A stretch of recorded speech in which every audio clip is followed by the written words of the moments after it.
Okay, I'm up here at Eagle Cliff Cemetery, or better known as Mausoleum, and I'm just south of Columbia, Illinois. And there's a story that was told to me when I was in high school, a ghost story actually, from one of my high school teachers. She attended SIUC Carbondale, Southern Illinois University, back in the early 70s, and she took a parapsychology class. And in that class, they came up here and they set up 20 tape recorders to try to capture a voice of a little girl. Now, back in the 70s, this cemetery was in rather poor shape. It was back then. It was completely abandoned and left to the vandals. It wasn't until recently that people actually came up here to restore the cemetery to what it is today. But they set up these 20 tape recorders and hit play, and they captured an EVP. And the EVP was a young girl that said, "Help me, please, help me, help me, please, help me." And it was said twice.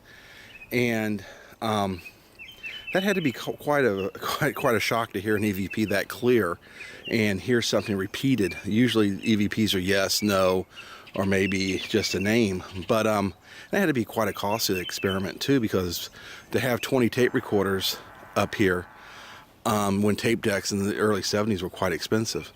But there's also a story of a young girl that runs along the tree line here, and people have said they've seen a young girl running, and she's fleeing. Now that story goes back to the 60s and 70s. Now no one has reported that to date, but that was the story that brought the investigators from Carbondale up here to set up their little experiment.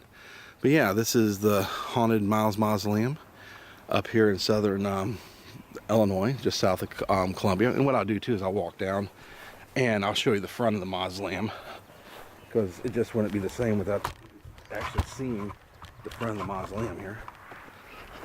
And I'll show you the view also. There's the view.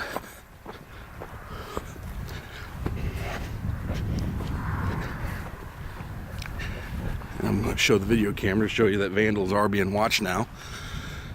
But there's the view, and here's the mausoleum. The mausoleum was broken into back in the early 60s, and vandals pretty much raided it, and the bodies were relocated, the ones that weren't stolen. But there's another story here too.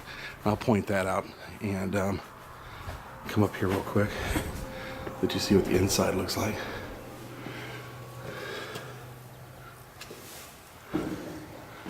Yeah.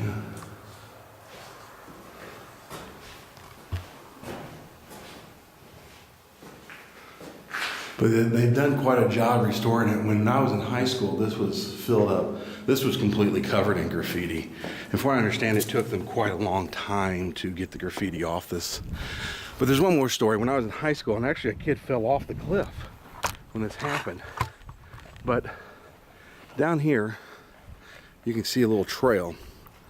And there was what we call the waving tree. And what it was a tree that actually grew out 90 degrees from the cliff, a couple of feet, and then went straight up.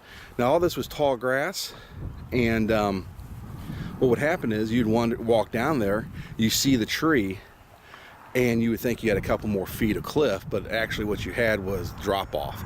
So the waving tree would wave you to it, and then as you approached it, you would fall off the cliff and die. And a kid actually did walk off the cliff one night. So, well, that's Miles Mausoleum here, and over here in Eagle Cliff Cemetery. I'm going to try to get a panoramic shot for you. But yeah, come up here and visit it. It's a beautiful view, and they are going to great lengths to restore it and protect it. So this is Mark with my companion here, Cody Dog, my partner. And please like, share, and comment. This is St. Louis Paranormal Research Society. Thank you.